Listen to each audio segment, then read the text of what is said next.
Selamat pagi, selamat siang, selamat sore, dan selamat malam mahasiswa sekalian. Kita jumpa kembali pada mata kuliah apresiasi dan kritik arsitektur. Pertemuan kali ini atau video hari ini akan merupakan lanjutan dari pertemuan yang video yang sebelumnya, yaitu akan membahas tentang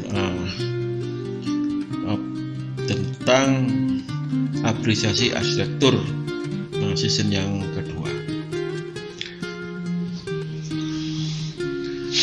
Bagaimana dengan apresiasi arsitektur? Nah, kita akan membahas bagaimana dengan apresiasi arsitektur itu bagaimana. Pertemuan kemarin kita membahas tentang bagaimana mengapresiasi sebuah lukisan. Nah, sekarang kita latihan mengapresiasi tentang objek arsitektur, ya. Baik, aspek yang digunakan penilaian itu apa? Nah, kemarin kan aspeknya bisa garisnya, bisa teksturnya, bisa warnanya, bisa apalagi kemarin, ya macam-macamnya kemarin di aspek penilaiannya. Uraiannya tentu menjawab dari aspek-aspek yang akan dinilainya. Nah, kalau arsitek aspeknya apa? Coba. Nah, gampang ya. Kalau arsitektur maka aspeknya ya dari pertanyaan ini, apa itu arsitektur? Apa? Selalu saya ulang-ulang kalimat ini. Kalau Anda tidak tahu arsitektur ya berarti Anda nggak akan bisa mengapresiasi. Kalau Anda tidak bisa mengapresiasi, berarti kemampuan Anda berarsitektur tentu akan kurang. Ya baik, sekarang coba kita ingatkan apresiasi arsitektur. Apa itu arsitektur? Pertanyaan di sana dulu ya. Kita kembalikan lagi ingatan kita ke makna arsitektur. Kita pakai yang ini saja, yang dikatakan oleh Vitruvius, yaitu arsitektur itu primitas, utilitas, dan ilustas. Primitas itu apa sih? Nah, ini coba ya. Saya ulang lagi, saya ingatkan dan perlu dipakai pedoman ya. Yang dimaksud dengan primitas itu menurut lihat di ada juga di di kamus ya, atau di Wikipedia ya. Banyak di internet, saya ambil dari internet. Primitas dimaksud Vitruvius yaitu mencakup penyaluran beban yang baik dari bangunan ke tanah. Ya, jadi bagaimana menyalurkan beban dari atas sampai ke tanah. Dan juga pemilihan material yang tepat. Nah, jadi terkait ada sistemnya, strukturnya, beban ini, dan kaitan dengan bahan material. Itulah primitas. Vitruvius menjelaskan setiap material yang ia pakai dalam bangunannya seperti batu bata, pasir, kapur, batu, dan kayu. Ini adalah bagian dari bahan material yang dipakai, penyaluran beban, material kaitannya dengan struktur tentunya, pembatas dinding, ini kan ada kaitan dengan struktur. Ya, terkait dengan kekuatan beban, primitas dengan kekakuan dan sebagainya. Material yang dipakai di situ apa saja, maka itu kelompoknya adalah firmitas. Ya, hati-hati, perhatikan nanti aspeknya. Pertama firmitas, nanti kita lihat lagi. Yang kedua kita lanjut lagi Mas Yam, definisi dari firmitas. Setiap material dijelaskan mulai dari karakteristik dari tiap jenisnya hingga cara mendapatkannya atau membuatnya. Kemudian ia menjelaskan metode pembangunannya juga termasuk di situ. Jadi firmitas itu termasuk terkait dengan satu, sistem strukturnya, gitu. Yang kedua tentang materialnya, bagaimana memperolehnya, bagaimana memasangnya, bagaimana dan sebagainya. Itu bagian dari firmitas. Ya, nanti kalau ngomong tentang kayunya, terus bagaimana kualitas kayunya, itu tentu ngomong tentang firmitas. Ya, ini ya, tolong ya perhatikan ya. Tolong ini penting ini, tolong ya, firmitas. Kita lanjutkan ke definisi arsitektur yang lain. Utilitas. Apa sih utilitas itu menurut Vitruvius? Sedangkan utilitas yang ditekankan adalah pengaturan ruang yang baik, ya, bagaimana ruang, space, ya, didasarkan pada fungsinya gimana, ya, kaitannya gimana, kualitas ruangnya gimana, fungsinya gimana, hubungan antar ruang, ya, hubungan ruang satu dengan gimana kaitannya itu, teknologi bangunan, pencahayaan, penghawaan dan lain-lain. Nah, teknologi yang dipakai pembangunannya apa, bagaimana aspek kenyamanan dicapai. Nah, jadi utilitas itu terkait dengan ini semua. Perhatikan ya. Ini penting ini. Jadi kalau nggak paham ini ya nggak bisa. Tapi ini tolong dicatat. Tadi firmitas sudah, utilitas ini.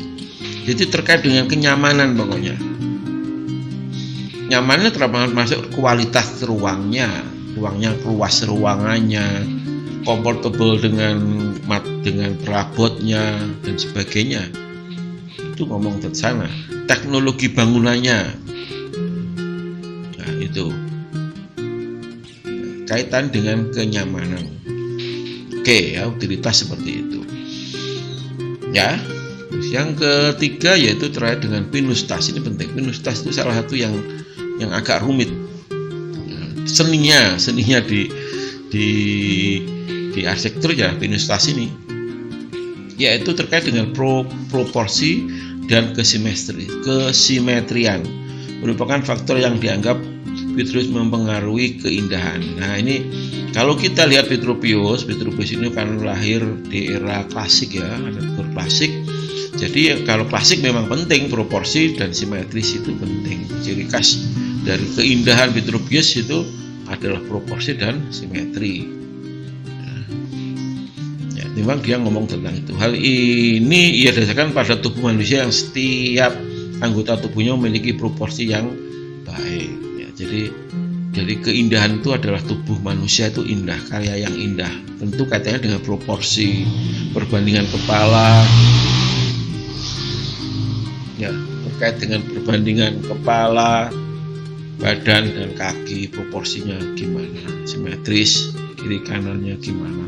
Itu era klasik. Tapi kalau era sekarang ya ini segala yang terkait dengan estetika, keindahan, ketradisian, nilai-nilai dan lain-lain, termasuk kelompok pinustas.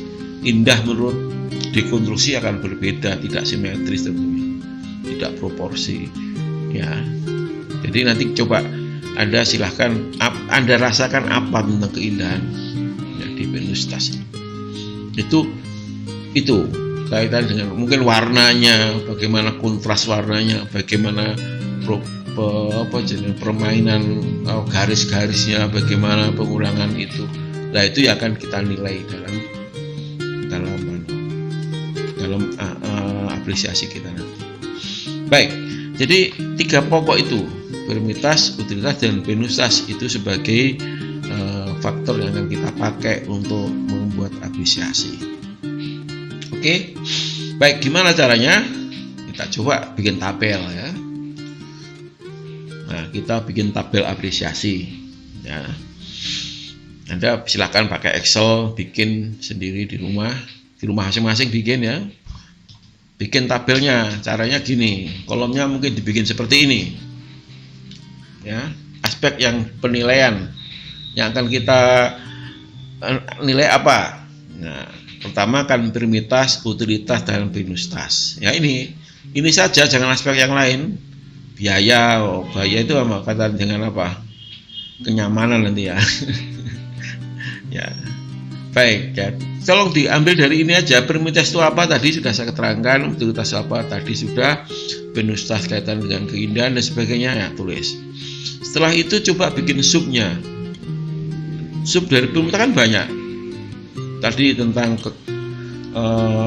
bahan bangunan, ya toh, tentang kekuatannya, tentang kekakuannya, ya toh, bisa bikin. Tidak ada AB toh, bisa A, B, C, D, E dan seterusnya boleh subnya. Semakin banyak subnya ini, maka Anda semakin semakin tajam berarti apresiasi. Kalau satu gimana? Berarti ya kurang tajam.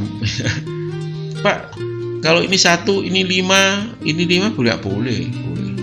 Ya, usahakan jangan 0 lah.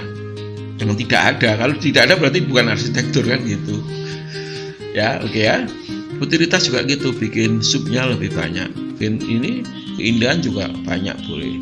Mungkin kalau keindahan warna, komposisi, ya bisa tahu warna, komposisi, terus apa lagi di sini ya terserah. Silahkan banyakkan ya.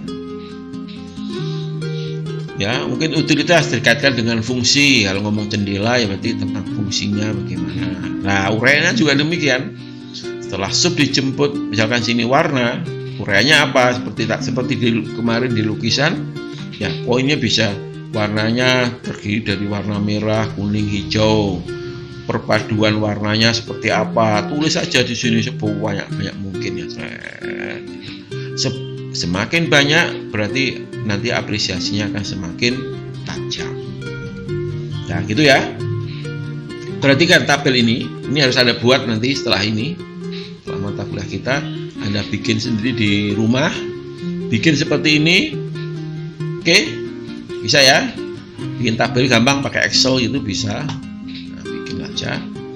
Nah, terus diisi nanti. Ya, pertama kali nanti kita lihat tabel ini. Pertama kali nggak usah diketik dulu, tulis tangan aja, tapi dikasih kolom. Misalkan prioritas kasih kolom A, B, C ini banyak, sampingnya dilonggari aja biar tulisnya bisa mudah, tulis tangan gitu ya. Caranya gimana? Anda lebih pandai lah ya, sehingga ngisinya itu bebas itu ya. Baik, kita lanjutkan. Nah, sekarang tugas apresiasi objek arsitektur ya. Ini tugas pertama. Bobotnya 15%. Ya, kita mengapresiasi objek arsitektur. Gimana? Nah, ini. Saya ingin jelaskan apa itu objek arsitektur dulu. Ya, ini istilah saya ya, istilah mata kuliah kita. Biar gak rancu nanti ngomong objek itu ternyata gini enggak. Kalau saya ngomong objek itu adalah apa, tapi kalau saya ngomong ini, maka namanya adalah ini, bahasanya adalah sosok arsitektur utuh. Arsitektur utuh ini adalah sosok. Nah, ini nanti apresiasi yang ke-3 dan ke-4. Tugas 3 dan 4 ini. Nanti akan kita ngomong sosok ini. Berarti seluruh objek bangunan yang Anda usulkan. Namun kalau objek arsitektur itu apa? Itu adalah bagian dari sosok ini. Bisa pintunya, bisa atapnya, bisa jendelanya. Ya, itu bagian dari atapnya. Itu namanya objek arsitektur. Bisa kalau ini contoh pagarnya, kalau di rumahnya. Pagarnya itu gimana? Ini adalah objek arsitektur, bukan seluruhnya. Ngomong pagarnya boleh. Mungkin bagaimana mungkin ininya apa aja nih? Tiangnya ini dibahas, diapresiasi boleh juga. Ya. Mungkin pintunya boleh juga. Mungkin pengolahan warnanya ini bisa juga. Bagian pagar ini diapresiasi boleh. Itu namanya objek arsitektur. Jadi tugasnya kecil saja ya. Anda mengapresiasi bagian dari sosok arsitektur. Itu yang dinamakan apresiasi objek. Ini objek arsitektur ya. Pagar itu bagian dari arsitektur. Ya, ini juga bagian dari arsitektur. Ini didesain loh ya, ini bukan sembarang ini gini. Ya, bagaimana pemilihan warna dari cok ini sampai warna ada gradasi ini yang bikin arsiteknya gak mikir ya, ya, membuat tiang ini 2 tiang berdampingan gini. Mengapa kok ini kasih ini enggak pakai petanda masuk ini? Nah, ini semua didesain bukan ngawur ini. Nah, perlu diapresiasi. Lah, silakan Anda menginterpretasi dari pagar ini. Nah, itu pengalaman tentunya penting. Silakan dibikin ya. Terus bisa juga yang dinamakan objek mungkin ruang dari sosok ini. Saya kalau rumah ini ruang teras boleh. Ngomong tentang ruang terasnya diapresiasi boleh ini. Tentu dengan permitas, utilitas, penustas dibikin bagiannya apa kita nilai dipakai untuk ini, ya, silakan. Bisa juga mungkin tiangnya dari batu bata diapresiasi, coba tiangnya ini boleh, bahannya, fungsinya, estetikanya gimana, boleh. Tiang ini bagian dari sosok ini tentunya ya. Nah itu ya, mungkin lainnya tamannya, mungkin bagian dari tamannya di sosok ini. Kebetulan di rumah ini ada kolamnya ya, kita ngomong tentang tamannya, bagaimana kolamnya, bagaimana diapresiasi. Nah ini, jadi silakan dari objek sosok arsitektur yang sudah Anda usulkan kemarin ya, itu Anda pilih bagian tertentu di dalam sosok ini, sosok objek yang Anda ya, silakan pilih bagian dari sosok arsitektur saudara, mungkin atapnya, mungkin apanya, boleh. Nah terus setelah itu gimana? Dipilih, saya mau misalkan pagernya, saya jendelanya, saya ini, ya sudah. Setelah itu gimana caranya? Ya perhatikan selanjutnya, caranya adalah ada ini. Sorry. Ini caranya adalah ini. Langkah-langkah mengerjakan tugas. Ya, gimana? Pertama, siapkan tabel apresiasi. Ya, bikin. Ya, sebelum menuju ke sosok arsitektur, ada survei loh ini ya. Anda harus datang ke tempat tersebut. Anda siapkan tabel yang seperti tadi. Tabel apresiasi, bikin, kan gampang ya toh. Tabel ada kolom utama, ada subnya, terus sebelahnya ada ureannya. Bikin gitu. Silakan bikin itu. Terus di print di kertas, lembaran kertas gitu, kosong aja nanti. Nah terus silahkan dibikin. Kalau Anda sudah mengamati sebelumnya ya di rumah bisa dibikin. Nanti di lapangan Anda mungkin lagi tulislah, ditambahin lagi gitu. Sudah siap tabelnya, jangan satu bikin kopi yang banyak, nanti salah diorek-orek, tumpangin lagi itu. Ya. Kalau kebetulan objeknya kafe berarti ya bisa ngambil mesin kopi gitu. Kalau objeknya bandara, kemana ada yang bandara juga, ya aduh panas-panasan kayak. Tapi pilih salah satu dulu. Nah, apa yang dipilih di objek arsitektur? Objeknya apa? Bagian dari sosok arsitektur. Perhatikan itu ya istilahnya ya. Nah, kalau kurang jelas boleh tanya di grup ya, jangan pribadi. Saya nggak mau yang pribadi. Kalau di grup apa bisa dilihat teman yang lain ya. Baik, setelah siap tabel gimana?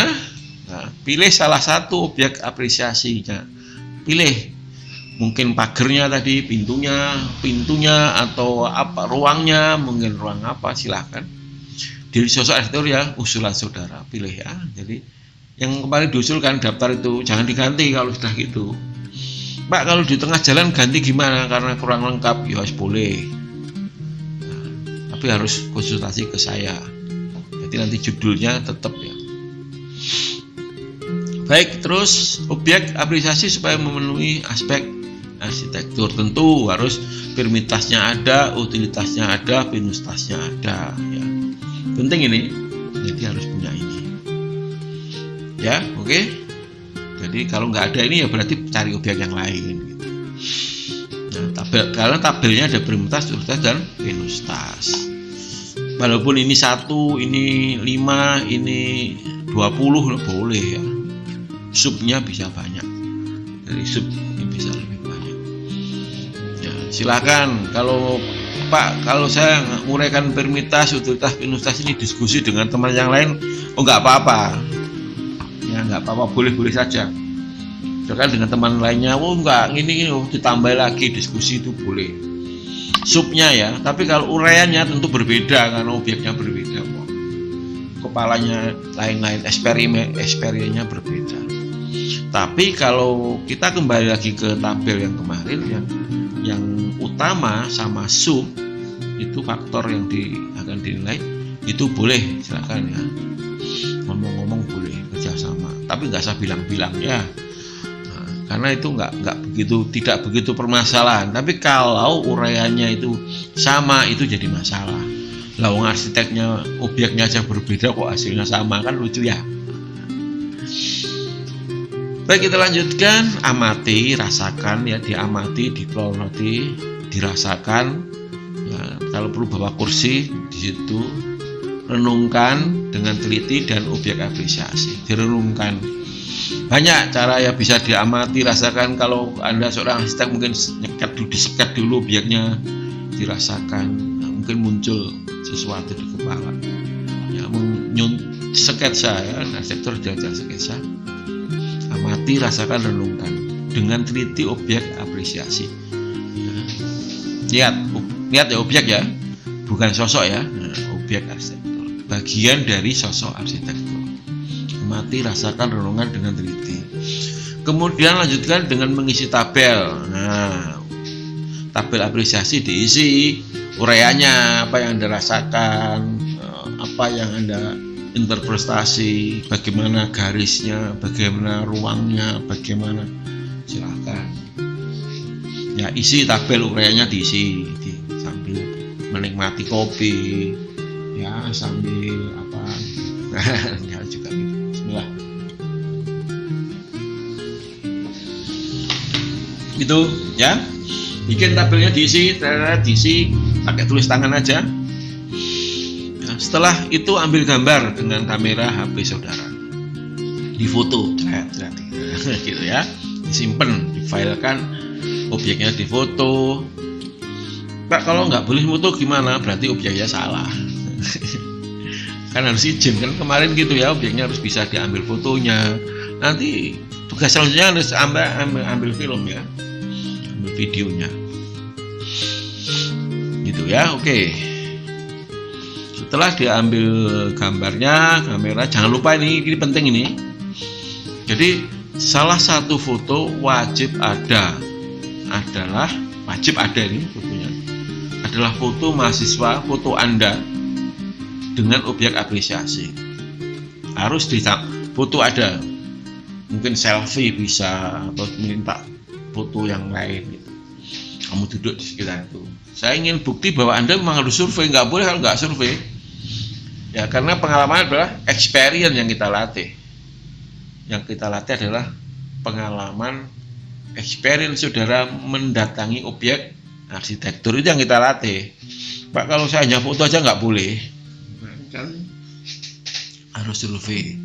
Maka itu kalau Anda posisinya masih di misalkan di rumah saudara, terus objeknya ngambil di Malang, ya nggak boleh kan. Kemarin udah saat ditugasnya kan objeknya harus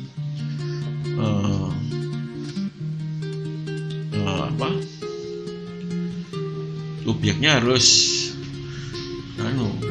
bisa dijangkau oleh saudara. Kalau Pak, terus yuk ganti aja kalau gitu, segera diganti dan lapor ke kami, kita ya.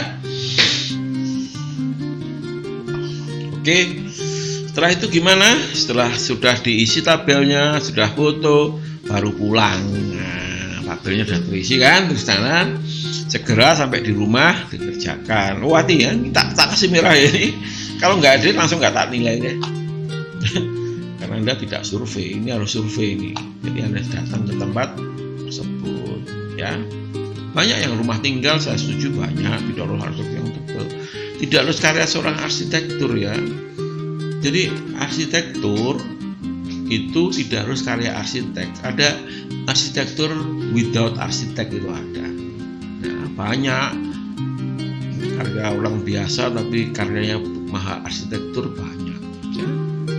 Jadi gitu ya, tidak harus arsitekturnya jelas. Siapa nggak apa-apa tanpa arsitektur juga. Karena tidak ada wawancara nanti. Apresiasi dan kritik itu muncul dari kepala saudara, bukan hasil wawancara. Bagaimana Anda membuat objek arsitektur ini gimana? Wah, ya nggak dipakai itu. Jadi apa yang kamu rasakan itulah apresiasi. Itu ya. Oke. Lanjutnya gimana? Ya. Lanjutnya pengumpulan. Gimana pengumpulannya? Kan tadi sudah dari rumah ditulis tangan gitu, terus fotonya disimpan di HP. Lah sekarang diformat dengan baik sebelum dikumpulkan. Tugas diketik rapi di kertas A4. Nah, tabelnya tadi dikembalikan lagi di kertas A4. Mau ini Excel diekspor ke Word, dimasukkan A4 gitu. Tabel tadi ya. Terus apa lagi? Berisikan apa? Kertas ini isinya apa aja dikumpulkan ini. Yang pertama, tabel apresiasi. Tabel yang kamu tulis tangan tadi diketik di situ rapi gitu. Apresiasi bermitas, subnya yang utama bermitas, subnya apa, terus uraiannya apa, tulis terus gitu ya, terus seret gitu. Tabelnya dibikin udah, di bawahnya lampiran foto. Jadi lampiran fotonya dilampirkan, hasil jepretan HP saudara itu semua dilampirkan. Jangan lupa yang ada Anda harus dilampirkan juga ya. Lampiran foto, silakan berapa jumlahnya sakarepmu. Oke. Nah, ini syarat lagi bahwa setiap foto wajib diberi keterangan. Nah, ya penting ini. Jangan foto dibiarkan leler aja, aku nggak ngerti, karena foto itu mengandung interpretasi. Ya, nanti bisa diinterpretasikan orang yang lain berbeda. Jadi wajib ini ya, contohnya ini. Kalau ada foto ini, ya, foto lukisan ini, foto ini, kalau di bawahnya tulis ini caranya, gambar 1, ini dalam kurung fotonya tentu foto saudara ya. Tulis foto miliknya siapa, ditulis. Gambar 1 menjelaskan harus foto saudara, jangan foto orang lain. Ya, karena harus survei sendiri. Ya, gitu ya. Jadi mata kuliah kita apresiasi ini Anda wajib datang ke sosok arsitektur tersebut berkali-kali ya selama ini. Baik, oke. Jadi berisikan dua ini, tabel apresiasi dan lampiran foto. Tentu jangan lupa dikasih nama dan NIM ya. Jangan lupa ya dikasih. Formatnya pokoknya di kertas A4, hurufnya terserah saudara lah. Ya sedang-sedang aja, jangan gede-gede ya hurufnya, jangan kecil-kecil juga, yang besar, sedang-sedang saja. Silakan jenis huruf silakan beli sendiri juga. Yang penting tabel sama lampiran foto. Ada. Terus gimana dibuat format PDF kemudian dikumpulkan di sepadan. Nah, ya setelah itu di format PDF terus nanti dikirim pengumpulannya di sepadan. Nah, batas akhir pengumpulannya adalah Selasa 6 April jam 23.59 ya di sepadan di ring di bawah. Silahkan saya buka. Pak, saya kumpulkan besok boleh ya. Boleh, pokoknya dibatasi sampai Selasa 6 April jam 23.59. Nanti insya Allah Selasa, Rebu, Kemisnya nanti kita bahas di perkuliahan. Kalau menurut ya, pertemuan Kemis kita akan bahas tugas saudara ini ya, akan segera saya nilai. Kalau nggak baik ya bisa dipakai untuk penyempurnaan. Nah, baru nanti akan kita jelaskan tugas selanjutnya. Nah, setelah tabel ini terkumpul, terus gimana selanjutnya? Nah, itu ya. Baik, itu saja mungkin pertemuan kali ini. Ya, perhatikan jangan lupa dikumpulkan pada waktu yang tepat. Sekian saja, terima kasih banyak. Sampai jumpa pada pertemuan yang akan datang. Assalamualaikum warahmatullahi wabarakatuh.